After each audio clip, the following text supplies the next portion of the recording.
حتیٰ کہ فرمایا سلیمان علیہ السلام پر تو ہم نے یوں کرم کیا کہ بیت المقدس کی تعمیر داؤد علیہ السلام نے شروع فرمائی، پھر سلیمان علیہ السلام کے پورے عہد میں بے شمار جنات دیو لگے رہے، وہ عمارت بنتی رہی، بہت شاندار عمارت بنی۔ تو سلیمان علیہ السلام کا وقت دنیا سے رخصت کہا گیا۔ فَلَمَّا قَضَيْنَا عَلَيْهِ الْمَوْتِ، جب ان پر ہم نے موت کا حکم صادر کر دیا تو وہ چونکہ جنات تو تعمیر میں لگے ہوئے تھے اور ان کے حکم کے تابع ہو کر لگے ہوئے تھے، اور ان کا جو محل تھا شاہی جس میں وہ رہتے تھے اس طرف کا ایک شیشے کا کمرہ بنا ہوا تھا جس میں آپ تشریف لے جاتے، پردے ہٹا دیے جاتے اور وہ جنات کے کام کا ملاحظہ فرمایا کرتے کہ آج انہوں نے کیا کچھ کیا ہے۔ اس کمرے میں تشریف لے گئے، اپنی لاٹھی کے سہارے پر کھڑے ہو گئے اور موت وارد ہو گئی۔ 1 سال اس لاٹھی کے سہارے پر کھڑے رہے اور تعمیر ہوتی رہی۔ تو سوائے خاص جو 3-4 مصائب تھے ان کے کسی کو علم نہیں تھا کہ آپ کا وصال ہو چکا ہے۔ جنات کو بھی کوئی پتہ نہ چلا۔ جب معائنے کا وقت آتا تو وہ پردے ہٹا دیتے۔ اب کسی کی جرأت ہوتی نہیں تھی آنکھ اٹھا کر دیکھے، اور کوئی دیکھتا بھی تو آپ سامنے کھڑے ہوتے تھے، تو پھر پردے بند کر دیے جاتے۔ تو 1 سال وہ کام ہوتا رہا۔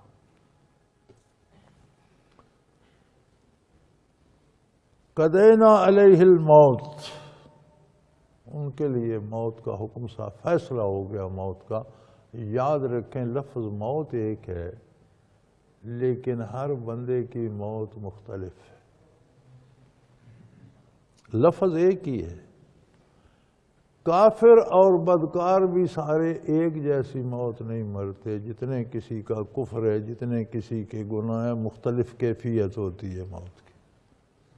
مومن بھی سارے ایک جیسی موت نہیں مرتے، ہر ایک کے اعمال اپنے ہیں، ایمان اپنا ہے، عقیدہ اپنا ہے، وہ فرق پڑتا چلا جاتا ہے۔ حتیٰ کہ موت کا ایک درجہ ایسا بھی آتا ہے کہ جہاں بندہ مر جاتا ہے لیکن اللہ فرماتا ہے اسے مردہ نہ کہو۔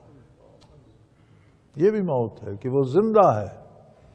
قرآن کہتا ہے بل احیاء ولکن لا تشعرون، یہ بات تمہاری عقل سے باہر ہے کہ ایک بندے کے بدن کے پرخچے اڑ گئے، کفن پہنایا، قبر میں دفن کر دیا تو وہ زندہ کیسے؟ اللہ فرماتے ہیں وہ زندہ ہے ولکن لا تشعرون، تمہاری عقل اس بات کو سمجھنے سے قاصر ہے، تم اسے مردہ نہ کہو۔ وَلَا تَقُولُوا لِمَن يُقْتَلُ فِي سَبِيلِ اللَّهِ، یہ کون لوگ ہوتے ہیں جو مر کے بھی زندہ رہتے ہیں؟ جن زندگی تک کا مطلب ہے کہ بدن سے روح جدا نہیں ہوتی، وہ زندہ ہے۔ یہ کون لوگ ہیں؟ یہ وہ لوگ ہیں جو انبیاء کی اطاعت میں جان دیتے ہیں۔ آج کل تو جسے چور مار دیں وہ بھی شہید، جو ڈاکہ کرتے ہوئے مارا جائے وہ بھی شہید، جو 50 قتل کر کے خود پھانسی لگ جائے وہ بھی شہید۔ شہید وہ ہوتا ہے جو اللہ کی عظمت پہ گواہی دیتے ہوئے جان دیتا ہے۔ شہید کا معنی ہے گواہ، یعنی وہ جس عقیدے پہ جمع ہوا ہے، توحید باری پہ، عظمت باری پہ، حقانیت نبوت پہ، کتاب کے حق پہ، اس پہ جان دے دیتا ہے، اس سے انحراف نہیں کرتا۔ اللہ کے دین کے کام میں، اللہ کے دین کے نفاذ کے لیے، اللہ کی رضا کے لیے جان دے دیتے ہیں، اسے شہید کہتے ہیں۔ یعنی اس نے جان دے کر گواہی دی کہ میں حق پر ہوں۔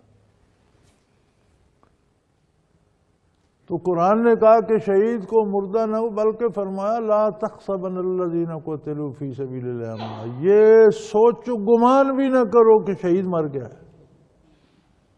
تو شہید نبی کی نبوت کی صداقت کی گواہی دیتا ہوا وہ نہیں مرتا تو خود نبی کی موت کیسی ہو؟ جو نبی کی خلوص دل سے غلامی کرتا ہوا اور اس کی صداقت کی گواہی دیتا ہوا موت قبول کرتا ہے، اللہ کہتا ہے یہ زندہ ہے۔ اور ان کی زندگی کے بے شمار ثبوت ملتے ہیں۔ اصحاب بدر کی قبریں، بدر کے احد کی قبریں، احد کے واقعے کے 40 سال بعد وہاں سے نہر گزاری گئی، کھودی گئی، تو کسی صحابی کے بدن کی پر پاؤں مبارک پر کوئی پھوڑا لگ گیا، قبر کو خون نکل آیا۔ اب بے شمار یہ واقعات گننے میں نہیں آتے، اتنے واقعات ہوئے ہیں جہاں صحابہ کرام کی قبریں کھولی گئیں اور صحیح سالم وجود، صدیوں بعد بھی صحیح سالم وجود، زندہ، صحیح سالم نہیں، زندہ وجود، اگر انہیں چھیڑا گیا تو کٹ لگایا گیا تو خون جاری ہو گیا۔ تو اگر نبی کی نبوت کی صداقت کی شہادت دینے والا نہیں مرتا تو خود نبی کی موت کیا ہو؟ تو اس موضوع پر سید اشرف علی تھانوی رحمۃ اللہ تعالیٰ علیہ فرماتے ہیں کہ نبی کی موت اس طرح نہیں ہوتی جس طرح عام آدمی کی روح قبض کر کے پیش کی جاتی ہے، بدن الگ ہو جاتا ہے، روح الگ نہیں، بلکہ بدن ہی روح کا مقام ہوتا ہے، اور روح کا جو تعلق امور دنیا سے ہے وہ منقطع کر کے برزخ کے ساتھ جوڑ دیا جاتا ہے۔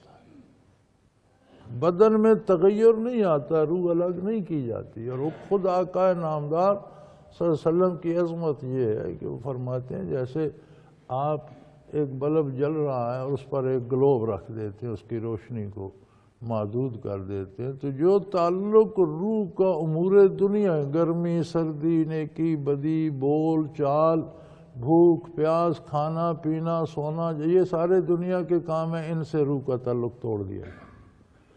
پھر اس کی دن رات روشنی، بول بال، بات چیت، اٹھنا بیٹھنا، کھانا پینا، یہ تعلق برزخ سے جوڑ دیا جاتا ہے۔ یہ نبی کی موت ہوتی ہے، اور اسی لیے آج بھی ہم پڑھتے ہیں محمد الرسول اللہ صلی اللہ علیہ وسلم، حضرت محمد اللہ کے رسول ہیں۔ کانا تو نہیں لگاتے کہ تھے، کوئی کلمہ یہ پڑھتا ہے کہ حضرت محمد اللہ کے رسول تھے، ہیں، قیامت تک یہی پڑھا جائے گا، ہیں، اس لیے کہ آج بھی حضور دنیا سے رخصت ہو گئے، موت واقعہ ہو گئی، برزخ میں جلوہ افروز ہیں، لیکن روح اطہر اور بدن عالی ایک ہی جا ہے، وہی حیات ہے، دنیا سے زیادہ مضبوط حیات۔ اور علماء حق فرماتے ہیں کہ روضہ اطہر پہ جا کر مخاطب کر کے درود پڑھنا چاہیے، الصلاۃ والسلام علیک یا رسول اللہ، حضور خود سنتے ہیں، جواب عطا فرماتے ہیں۔ دور سے اگر کوئی یہی درود پڑھتا ہے تو اس کی نیت یہ ہونی چاہیے کہ میرا اللہ میرا درود آپ کی بارگاہ میں پہنچا دے۔ کچھ ہمارے دوست حضرات جو ہیں وہ اس بات کے قائل ہیں کہ نبی کریم صلی اللہ علیہ وسلم یہاں موجود ہیں اور سن رہے ہیں، میرا خیال ہے وہ خود بھی جھوٹ بولتے ہیں، انہیں پتہ ہے وہ جھوٹ بولتے ہیں۔ نبی کریم صلی اللہ علیہ وسلم کی یہ شان نہیں ہے کہ کہیں وہ تشریف لے جائیں، یہ کائنات ان کے قدموں میں جاتی ہے۔ مرکز مرکز ہوتا ہے، مرکز اپنی جگہ نہیں چھوڑتا، باقی سارا دائرہ مرکز کے گرد گھومتا ہے۔ کائنات ان کی ذات کے گرد گھومتی ہے، انہیں کہیں جانے کی کیا ضرورت۔ پھر اگر انہیں یہ احساس ہوتا کہ حضور یہاں موجود ہے، حضور سن رہے ہیں، تو یہ لاؤڈ سپیکر پہ شور کرتے۔ یہ ان کا لاؤڈ سپیکر پہ کہنا، الصلاۃ والسلام بڑے زور سے کہنا، اس بات کی دلیل ہے کہ انہیں پتہ ہے کہ حضور یہاں نہیں ہے۔ مجھ سے ایک دفعہ ایک بندے نے مسئلہ پوچھا کہ یہ کہنا کیسے ہے اور اس کا بڑا کتنا ثواب ہے۔ میں نے کہا تمہارا گھر میرا خیال ہے مسجد کے قریب ہے۔ کہنے لگا جی اذان سنائی دیتی ہے، بڑی صاف سنائی دیتی ہے، والد زندہ ہے، صحت مند ہے جی۔ میں نے کہا ایک دن مسجد سے لاؤڈ سپیکر آن کر کے زور زور سے کہنا ابا جی سلام علیکم، ابا جی سلام علیکم، زور زور سے کہنا تھوڑی دیر، پھر جب گھر آؤ گے تو ابا تمہیں مسئلہ سمجھا دے گا۔ تو اگر اپنے والد کو سلام علیکم نہیں کہہ سکتے تو نبی کریم کو کس بات سے کہتے؟ سپیکر پہ لگا کر زور زور سے کس بات پہ کہتے؟ وہاں تو اللہ کا حکم ہے لا ترفعوا اصواتکم فوق صوت النبی، حضور کی آواز سے کسی کی آواز بارگاہ رسالت میں بلند نہ ہو۔ تو جب تم یہ مانتے ہو کہ حضور یہاں موجود ہیں تو پھر لاؤڈ سپیکر پہ اتنا اس کا مطلب ہے تمہارے دل میں ہے کہ ہم نے ضد کر رکھی ہے. ایسی بات نہیں ہے. تم کوشش کرتے ہو کہ اتنا شور کرو کہ آواز دوسرے ملک تک چلی جائے. تو بہرحال لوگوں کے نظریات اب ایسا دور آ گیا ہے کہ اب عقیدے نہیں رہے، اب دھڑے بن گئی ہیں کہ میں اس پارٹی میں ہوں، میں اس پارٹی میں، اچھی ہے یا بری ہے. تو اب دھڑے بندیاں بن گئے ہیں. جی میں دیوبندی ہوں، میں کیا دیوبندی ہے، کیا بریلوی ہے.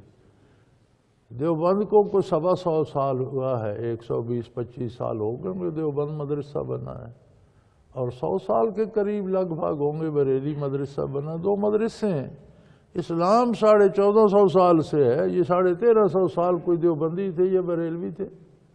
یہ 2 مدرسے ہیں. ایک علی گڑھ پڑھتا ہے وہ علی کہلاتا ہے، جس نے دیوبند پڑھا وہ دیوبندی کہلاتا ہے، جس نے بریلی پڑھا وہ بریلوی کہلاتا ہے. یہ 2 مدرسے ہیں. یہ کوئی مذہب تو نہیں ہے. مذہب تو ایک ہی ہے، اسلام.